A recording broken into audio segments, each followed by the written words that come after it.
بسم اللہ الرحمن الرحیم۔ ناصرین، انڈسٹری کسی بھی چیز کی ہے، لیکن ایک ایسی انڈسٹری بہت بڑی بن چکی ہے جس کو لوگ بہت شارٹ کٹ راستہ اختیار کرتے ہیں، جس کو کہتے ہیں ریئل اسٹیٹ۔ ریئل اسٹیٹ کا شعبہ گزشتہ چند برسوں سے بہت تیزی کے ساتھ آگے بڑھا ہے۔ ہمارے شہر قائد کراچی کی ایک شخصیت جناب شفیع جاکوانی صاحب جو کہ بہت بڑے ان کے لیڈر بھی ہیں اور ریئل اسٹیٹ کے شعبے میں، بلڈرز کے شعبے میں ایک اپنی پہچان آپ رکھتے ہیں۔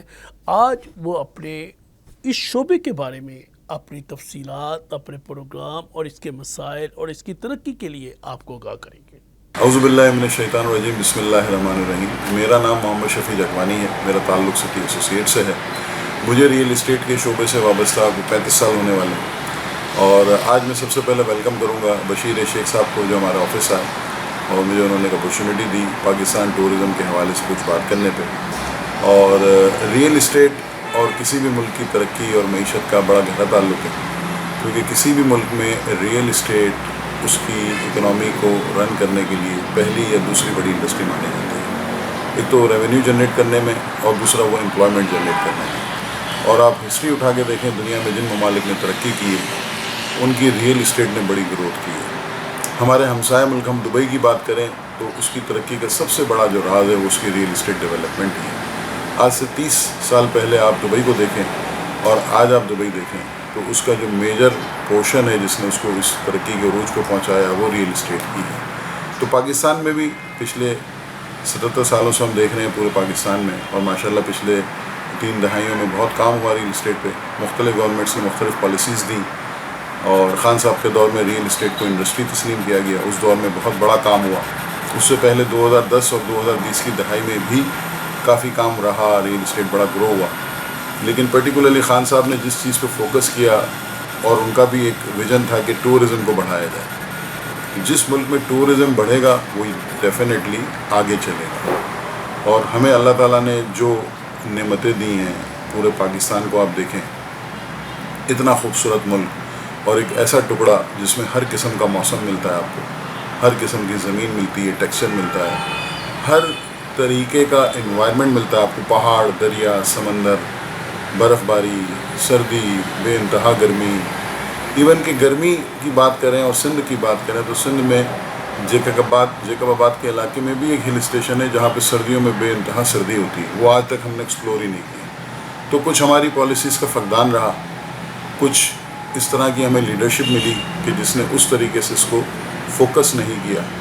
لیکن ہم نے دیکھا اس اسنا میں 2018 سے 22 والے اسنا میں کئی نئے اسپاٹ تک انٹروڈیوس کیے گئے اور ٹورزم بہت گرو کر رہی تھی۔ KPK کے آپ صوبے کو دیکھیں، اس نے جتنا گرو کیا اور وہاں جو ٹورزم بڑھی۔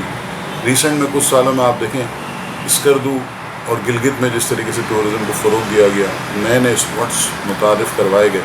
ہمارے کئی دوست ہیں جو کہ ریئل اسٹیٹ میں ہوتے ہوئے انہوں نے ٹورزم انڈسٹری کو دیکھتے ہوئے ہاسپٹلٹی انڈسٹری میں آ گئے، ہوٹلز بن رہے ہیں۔ ابھی بھی ہم بات کرتے ہیں کئی لوگ اس طرف ڈیولپمنٹ کر رہے ہیں، ریزورٹس بن رہے ہیں، شیلز بن رہے ہیں۔ تو ایک بہت میجر رول پلے کر سکتا ہے پاکستان کی اکنامی کو گرو کرنے کے لیے۔ ضرورت اس چیز کی ہے کہ یہاں پہ جو ایک فقدان ہے وہ لا اینڈ آرڈر کا ہے، سیکیورٹی کا ہے، اس کو اگر بہتر کر دیا جائے۔ الحمدللہ میں نے پوری دنیا ہی آلموسٹ دیکھی ہے، یورپ دیکھا، امریکہ دیکھا، لنڈن دیکھا، سارا مڈل ایسٹ دیکھا۔ تو پاکستان کو اللہ نے جو خوبصورتی دی ہے، لوگ سوئٹزرلینڈ کی بات کرتے ہیں، لیکن پاکستان میں کئی سوئٹزرلینڈ ہیں، لیکن یہ ہے کہ وہاں اس لیول کی ڈیولپمنٹ ہم نہیں کر پائے، وہ کانفیڈنس نہیں دے پائے ٹورسٹ کو کہ وہ آئیں اور بلا ڈرے کہ وہ آئیں۔ ان کو ڈر لگتا ہے، سیکورٹی کنسرنز ہیں، دوسرا اس لیول کی ڈیولپمنٹ نہیں ہے تو لوگ اسٹک اپ ہو جاتے ہیں۔ تو ان چیزوں کو ہمیں فوکس کرنا ہوگا۔ ہم بھی اگر ریئلٹرز، مجھے اس شعبے میں جیسے کہ میں نے بتایا کہ 35 سال ہونے والے ہیں، 2010 کے بعد سے ہم نے جو کام کیا، ہماری کوشش رہی کہ پاکستان سے باہر جتنے پاکستانی ہیں ان کو ہم ایسی اپرچونٹی دیں کہ وہ پاکستان کی اس ریئل اسٹیٹ سیکٹر میں انویسٹمنٹ کریں، اور آج بھی ہم کوشش کر رہے ہیں۔ اور یہ بات میں بالکل دعویٰ تو اچھا نہیں لگتا ورڈ، لیکن میں یہ بالکل وثوق کے ساتھ کہہ سکتا ہوں کہ 2010 سے 2020 والے ٹینیور میں ہم نے بہت سارے ایسے اوورسیز پاکستانی ہیں جن کو پاکستان میں انویسٹمنٹ کروائی، اور انہوں نے بڑا پیسہ بھی ارن کیا. لیکن پچھلے 3 سال میں جس طریقے سے کرنسی کی ڈیویلیو وغیرہ نے لوگوں کو کانفیڈنس کو وہ کیا, اس کی وجہ سے ان کو نقصان ضرور ہوا, لیکن اس سے پہلے ان کو ایک بہت بڑی اپرچونٹی تھی. اور میرا اس شعبے میں ہونے کا ایک مقصد یہ بھی ہے کہ پاکستان کے ریئل اسٹیٹ کو فروغ دیا جائے, اور یہاں بہت اچھی اپرچونیٹیز رہی ہیں. ہم نہ صرف کراچی میں بلکہ ہم اسلام آباد میں بھی کام کرتے رہے ہیں, اور آج بھی ہمارا جو کسٹمر بیس ہے وہ 70-80% اوورسیز ہے. گو کہ کچھ چیزیں 2022 کے بعد ایسی ہوئی ہیں کہ اب اوورسیز انٹرسٹ نہیں لے رہا, لیکن یقین کریں کہ پاکستان ایک ایسی جگہ ہے کہ اوورسیز بھی یہ سمجھتا ہے جو پاکستانی کو اس کو آخر میں واپس پاکستان ہی آنا ہے. اور یہاں جس طریقے کے میں نے پہلے بتایا کہ ہر طریقے کی اپرچونیٹی ہے ہمارے پاس. ہم نے بہت ساری سائٹیں بھی وزٹ کی ہوئی ہیں, ہم کام بھی کر رہے ہیں. ابھی بھی میں اس دن کسی ایک دوست کے ساتھ بیٹھا تھا تو وہ اسکردو میں شیلز بنا رہے ہیں, اور کچھ ہم نے دیکھے بھی ہیں, ہم نے وزٹ بھی کیے شگر کے علاقے میں یا اسکردو سٹی میں بھی بہت سارے اچھے ریزورٹس بن گئے ہیں, اور لوگ وہاں بڑی ہائی پیمنٹ کے بعد کمرہ لیتے ہیں, اور لوگ بڑا خوشی سے اس کو انجوائے بھی کرتے ہیں, اور اس میں انویسٹمنٹ پہ ریٹرن بھی 10 سے 12% لوگ دے رہے ہیں جو خود ڈیولپر ہیں وہ بنا رہے ہیں. جس طرح آپ نے نام سنا ہوگا ایک مختلف ریزورٹ, ایک فیملی ریزورٹ ہے, ایک اس طرح سے بھی میرے ذہن میں نام نہیں آ رہا, کھوج ریزورٹ ہے. اسی طرح سے یہ ایک بالکل نئی چیز کا آغاز ہوا ہے, بلکہ کھوج ریزورٹ والوں نے کراچی میں گڈانی کے علاقے میں بھی ایک ریزورٹ بنایا ہے. اسی طرح ہاسپٹلٹی انڈسٹری میں بہت چارم ہے. پھر ہمارے یہاں اس سے سب سے بڑا فائدہ یہ ہوتا ہے کہ جس علاقے میں یہ کام کیا جاتا ہے وہاں کے لوگوں کو روزگار مل جاتا ہے, وہ علاقہ آٹومیٹکلی گرو کر جاتا ہے. اور ہمیں روایتی طور پہ ریئل اسٹیٹ میں یہی سکھایا گیا کہ جی آپ پلاٹ بیچیں گے, پلاٹ خریدیں گے, گھر بیچیں گے, لیکن ریئل اسٹیٹ کا ایک بہت بڑا حصہ ہاسپٹلٹی اور ٹورزم انڈسٹری سے جڑا ہوا ہے. اور اس میں پچھلے جیسے کہ میں نے کہا 2018 کے بعد کئی لوگوں نے کام بھی کیا, پیسہ ارن بھی کیا. یہاں میں ایک اور بات بتاؤں, آج گولڈ کی ہر آدمی بات کر رہا ہے کہ گولڈ بہت بڑھ گیا, گولڈ $3,000 ہو گیا پر آؤنس کی اگر ہم بات کریں. لیکن ہم نے پوری ریسرچ کی ہوئی ہے, اور ریسرچ ہماری کراچی بیسڈ ہے.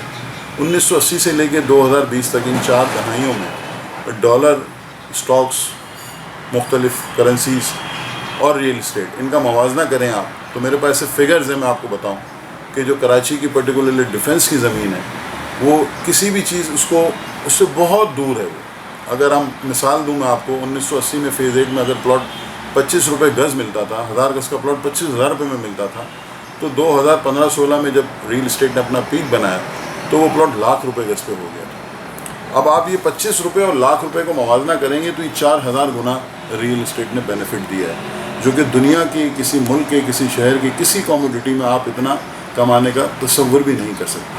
اگر ہم گولڈ کی بات کرتے ہیں, گولڈ میں نے خود ٹریڈ کیا, ہم نے کمیڈیٹیز بھی ٹریڈ کی ہیں, $200-300 کے اراؤنڈ ٹریڈ ہوتا تھا, آج $3,000. ٹھیک ہے, ہمارے ملک میں اس بھی بڑھ گیا کہ اس وقت ہمارا ڈالر $60 کا تھا یا $20-40 کا تھا, آج ڈالر $300 کا. لیکن پھر بھی اگر آپ ریئل اسٹیٹ سے کمپیئر کریں گے تو there is a no comparison between real estate and any other product. اور ٹورزم میں ایک کانسٹنٹ انکم ہے. ریئل اسٹیٹ میں پاکستان میں ہم نے یہ دیکھا ہے کہ ایک تیزی مندی کا ٹرینڈ ہے. کچھ ایسے لوگ آ گئے جنہوں نے اس شعبے کو خراب کیا, انہوں نے اوور سیلنگ کی, انہوں نے اوور سپلائی کر دیا, اور پھر لوگوں کو دھوکا ہوا, لوگوں کے ساتھ فراڈ ہوا. لیکن آپ اس چیز کو ہٹا دیں, نیچرل گروتھ کو دیکھیں اور اس چیز کی ڈیمانڈ کو دیکھیں. آج ہم گھروں کی بات کریں تو پاکستان میں آج بھی کوئی 16 سے 18 ملین گھروں کی کمی ہے. اور خان صاحب نے جو بات کی تھی کہ 5 ملین گھر بناؤں گا میں, سننے میں تو بڑی عجیب سی لگتی تھی, لیکن وہ بہت اچھا ویژن تھا. انہوں نے کچھ ایسی پالیسیز بنائی کہ جس میں انہوں نے بینکوں کو انسٹرکشنز دیں کہ ریئل اسٹیٹ میں آپ سبسڈائز ریٹس پہ پیسہ دیں. اور ہمیں بھی بینک والے کہتے تھے کہ آپ ہم سے پیسہ لیں اور آپ ڈیولپمنٹ کریں. کئی لوگوں نے لو کاسٹ ہاؤسنگ کے نام پہ ڈیولپمنٹ بھی کی. لیکن وہی بات ہے کہ جہاں ایک اچھی سوچ کے ساتھ اچھا کام کرنے کی کوشش کی جاتی ہے, کچھ لوگ اس میں اپنا ذاتی مفاد ڈال کے اس کو خراب کرنے کی کوشش کرتے ہیں. آج بھی میں سمجھتا ہوں کہ زمین لمیٹڈ ہے ہمارے پاس, وہ کبھی بڑھے گی نہیں. لوگ آبادی ہمارا ایک بہت بڑا پلس پوائنٹ ہے, اس کی جو ڈیمانڈ ہے وہ ہر سال بڑھ رہی ہے, اور ہمیں اس کو پورا کرنے کے لیے اس میں بہت ابھی بھی جوس ہے. ہاں, انڈیولپ پراپرٹی, پلاٹوں کو بیچنا, فائلوں کو بیچنا, گھمانا فائلوں کو, وہ ایک الگ انٹائرلی ڈفرینٹ سبجیکٹ ہے.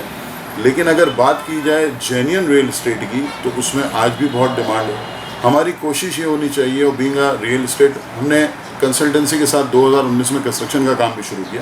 الحمدللہ آج مجھے 6 سال ہوئے ہیں اس کام میں, اور میں نے کراچی کے مختلف علاقوں میں کچھ ورٹیکل پروجیکٹس ڈیلیور بھی کیے, کچھ مکانات بنا کے ڈیلیور کیے الحمدللہ. اور ابھی بھی ہم کچھ پروجیکٹس چھوٹے لیول پہ ہم لاتے رہے ہیں اور بیچتے رہے ہیں, اور الحمدللہ ہمارا اعتماد لوگ کرتے ہیں اور ہم سے چیزیں خرید لیتے ہیں. لیکن ماس لیول پہ ڈیولپمنٹ کی ضرورت ہے. جیسے کہ میں نے کہا کہ 16 سے 18 ملین گھروں کی کمی ہے, ان کو پورا کرنے کے لیے ہمیں کوئی ایسا ویژن چاہیے, ایسی کوئی سپورٹ چاہیے گورنمنٹ سے کہ دیکھیں دنیا بھر میں آپ جائیں تو زمین کی کوئی قیمت نہیں ہوتی, اس کے اوپر ڈیولپمنٹ کی قیمت ہوتی ہے.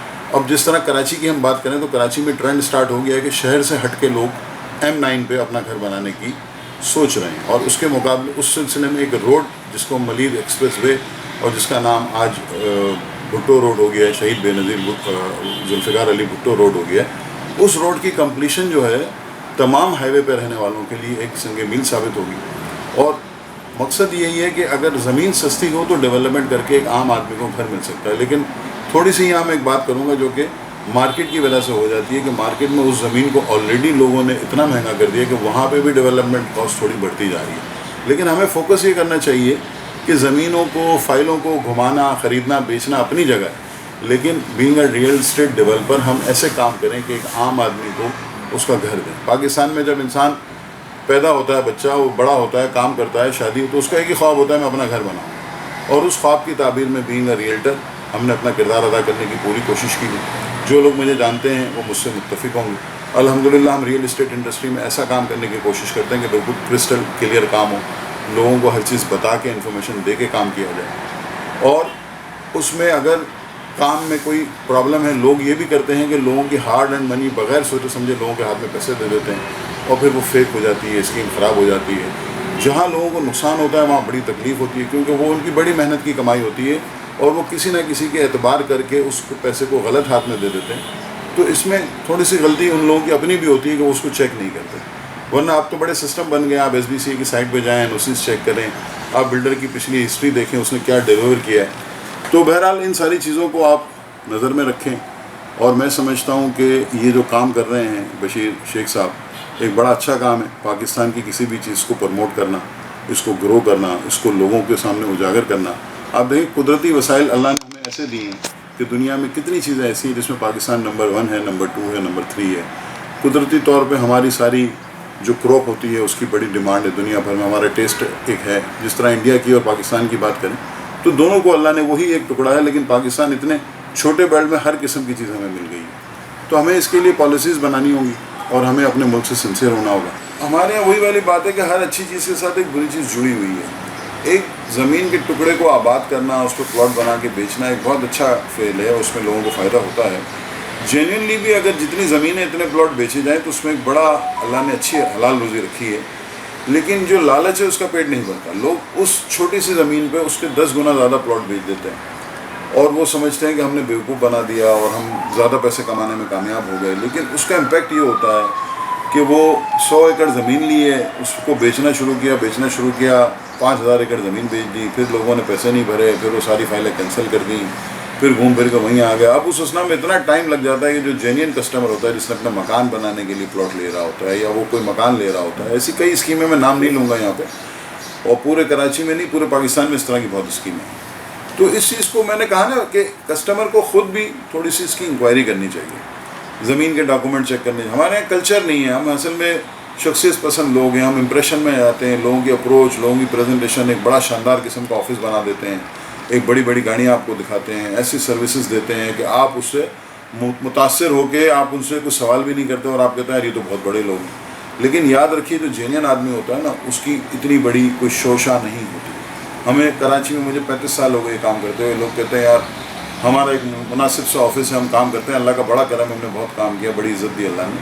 لیکن کام جینیئن کام کرنے والا نا آپ کو امپریس کرنے کی کوشش نہیں کرتا, وہ اپنے کام سے امپریس کرتا ہے, وہ اپنی چیزوں سے, اپنے آفس سے. ٹھیک ہے ریئل اسٹیٹ ایک ہائی اینڈ پروفیشن ہے, اس میں آپ کو اچھی چیزیں دکھانی چاہیے, لیکن اس کی بھی ایک لمٹ ہوتی ہے. لوگ متاثر کرنے کے لیے ایکسٹرا آرڈنری آفیسز بنا دیں گے, کروڑوں روپے آفس میں لگا دیں گے, لیکن وہ یقین کریں کہ ان کا مقصد اگر ٹھیک نہیں ہے. ٹھیک ہے اچھے مقصد سے بھی یہ چیزیں کی جا سکتی ہیں, لیکن اگر وہ اوور سیلنگ کرتے ہیں تو اس کا نقصان آنے والے کئی سالوں تک نہ صرف وہ جس نے پلاٹ لیا وہ بھگتتا ہے, لیکن کئی ایسے لوگ وہ پھر اچھی چیز کے اوپر بھی ان کا ٹرسٹ خراب ہو جاتا ہے. دوسری بات, کچھ ہمارے یہاں دیکھیں ہر چیز میں ذاتیات آ جاتی ہے. اتنی ساری چیزیں انلیگل بنی ہوئی ہیں, انلیگل اپروو کرنے میں ہاتھ اداروں کے ٹیبل کے پیچھے بیٹھے ہوئے لوگوں کا ہے جنہوں نے ان کو اپروو کیا. اگر بلڈر نے ایک چیز غلط بنا دی ہے تو وہ ویسے نہیں بنائی, اس نے کاغذوں کا پیٹ بھرا ہے, فائلوں کا پیٹ بھرا ہے, تو اس میں اس کا ساتھ دیا ہے اس ادارے میں بیٹھے ہوئے بڑے افسروں نے, بیوروکریسی نے. لیکن آج ہم کراچی کی بات کریں، پوری دنیا نے دیکھا نسلہ ٹاور کو توڑ دیا۔ میں آپ کو بتاؤں نسلہ ٹاور جیسی کوئی 900 بلڈنگیں، اور اسی سوسائٹی میں اگر آپ دیکھیں تو 111 یا 112 بلڈنگیں ایسی ہیں جو سندھی مسلم اور پی ایس سٹیز کی بنی ہوئی ہیں، جس میں کچھ ایکسٹرا لینڈ ڈال دی گئی ہے، جس میں ایگزیکٹ لینڈ سے 100 150 200 گز زمین بڑی کر دی گئی ہے۔ اس کا ایک سسٹم ہے، پوری دنیا کو پتہ ہے، بلکہ پاکستان میں رہنے والے پاکستان کے ہر آدمی کو پتہ ہے کہ آپ سسٹم میں چلیں تو ہر چیز ہو ہی جاتی ہے۔ تو وہ سب نے یہ کیا ہوا ہے، لیکن ٹوٹی صرف ایک بلڈنگ، اس کی وجہ کچھ اور تھی۔ اگر توڑنے کی بات کریں، اسی کے ساتھ ساتھ کئی بلڈنگیں اسلام آباد میں بھی تھیں جو انلیگل تھیں، تو ان کو انہوں نے کہا کہ ٹھیک ہے آپ پینلٹی دے دیں، پیسے دے دیں، اس کو ہم ریگولرائز کر دیتے ہیں۔ تو کیا نسلہ ٹاور کو نہیں کیا جا سکتا تھا؟ اس کے لیے آباد نے، ہماری اپنی ایسوسیشن جس کا میں وائس پریزیڈنٹ بھی ہوں، ڈفلیریا، ہم نے بڑی آواز اٹھائی، بڑی وہاں دھرنے دیے، بڑی کوششیں کی، لیکن یہ تو ایسا لگ رہا تھا کہ ایک جنگ ہو رہی ہے کسی ایک آدمی کی کسی دوسرا آدمی سے، اور وہ کہہ رہا تھا کہ بس میں یہ کر کے جاؤں گا۔ نہ اس سے پہلے کبھی کچھ ہوا، اور اس نے کہا میں مثال بنا دوں گا کہ اس کے بعد کچھ بھی ایسا نہیں ہوگا، اور نہ کبھی اس کے بعد کچھ ایسا ہوا۔ میں کہہ رہا ہوں نا آپ کو، اسی سوسائٹیز میں 100 سے 111 بلڈنگیں ایسی ہیں جن میں ایکسٹرا لینڈ لگی ہوئی ہے، جس میں کوئی گلی لگی ہوئی ہے، جس میں کوئی پچھلی گلی لگی ہوئی ہے، لیکن کسی کے ساتھ کوئی کارروائی نہیں کی گئی سوائے نسلہ ٹاور۔ دیکھیں، ایک تو کراچی میں کسی زمانے میں 90s میں ایسے حالات تھے کہ لوگ، ہم جب کراچی سے باہر جاتے تو ہمیں کہتے تھے یار آپ کراچی سے ہیں، وہاں تو گولیاں چل رہی ہیں۔ ایک تو میڈیا نے، ٹھیک ہے میڈیا کا کام ہے انفارمیشن پرووائڈ کرنا، تو وہ تھوڑا بڑھا چڑھا کے بھی دکھاتا ہے۔ دوسری بات یہ کہ یہ ایک ٹرینڈ سیٹ ہو گیا کہ جی کچھ بھی ہو ہم روڈ پہ آگے روڈ بلاک کر دیں گے۔ پتہ 100 لوگ ہیں لیکن ایک مین شاہراہ فیصل کو آپ نے بلاک کر دیا، اسٹار گیٹ کو آپ نے بلاک کر دیا، اب کراچی آنے والا اور کراچی سے جانے والا ایئرپورٹ کا راستہ آپ نے بلاک کر دیا۔ اس میں کچھ غیر ملکی عناصر بھی ہیں، کچھ تقریبی عناصر ہیں جو کہ چاہتے ہیں کہ یہ لوگ گروہ نہ کریں۔ سب سے بڑی بات یہ ہے کہ پاکستان جب سے بنا ہے ایک عام آدمی کو انہی چکروں میں الجھا کے رکھا گیا ہے، اور اسی الجھن میں وہ بڑے بڑے کام نکال دیے جاتے ہیں۔ عام آدمی اپنی روٹی ٹکر کی فکر سے باہر ہی نہیں آتا، پھر مذہب کے نام پہ، لسانیت کے نام پہ، قومیت کے نام پہ لڑا دیا جاتا ہے۔ سب سے بڑا اب شروع سے ہم دیکھ رہے ہیں شیعہ سنی کا مسئلہ چل رہا ہوتا ہے، کبھی کوئی اور کرسچینٹی کا مسئلہ، کبھی ہندوازم کا مسئلہ۔ آئے دن پریس کلب کراچی پہ جائیں تو کوئی نہ کوئی دھرنا لگا کے بیٹھے ہوتے ہیں۔ چلیں وہ تو پھر ایک جگہ ہے، وہاں سائڈ پہ لوگ بیٹھے ہوتے ہیں، لیکن ہم یہاں کلفٹن میں 3 تلوار کی لوکیشن پہ ہیں۔ اس سے پہلے یہ میرے خیال سے 2015 سے پہلے کوئی کلچر نہیں تھا۔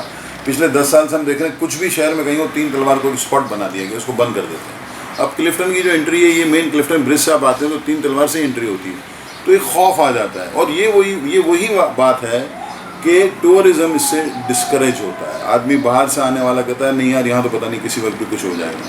تو ہم نے ایک ایسا ماحول کریٹ کیا ہوا، ورنہ یقین کریں دبئی میں ہم جاتے ہیں، آپ کتنا گورا دبئی میں آ رہا ہے، کتنا ٹورسٹ آ رہا ہے، صرف ایک وجہ ہے، ڈیولپمنٹ تو سبھی کر سکتے ہیں، وہاں سیکیورٹی ہے، لا اینڈ آرڈر ہے۔ پھر دوسری بات دیکھیں، جرائم وہاں پہ بھی ہوتے ہوں گے، پوری ویسٹرن کلچر میں ہوتے ہیں، لیکن ان کو اس طرح سے پروموٹ نہیں کیا جاتا، ان کی میڈیا کو بڑا انہوں نے کنٹرول رکھا ہوا۔ میں یہ نہیں کہہ رہا کہ میڈیا کو باندھ دیا جائے، لیکن کو پالیسی ہونی چاہیے کہ اگر کوئی ایک انسیڈنٹ ہو گیا ہے، ایک حادثہ ہو جائے تو پورا دن ہر چینل اس کو اس طرح دکھا رہا ہوتا ہے کہ وہ دیکھ کے آپ کو ایسا لگتا ہے کہ پتہ نہیں کتنے حادثے ہو گئے۔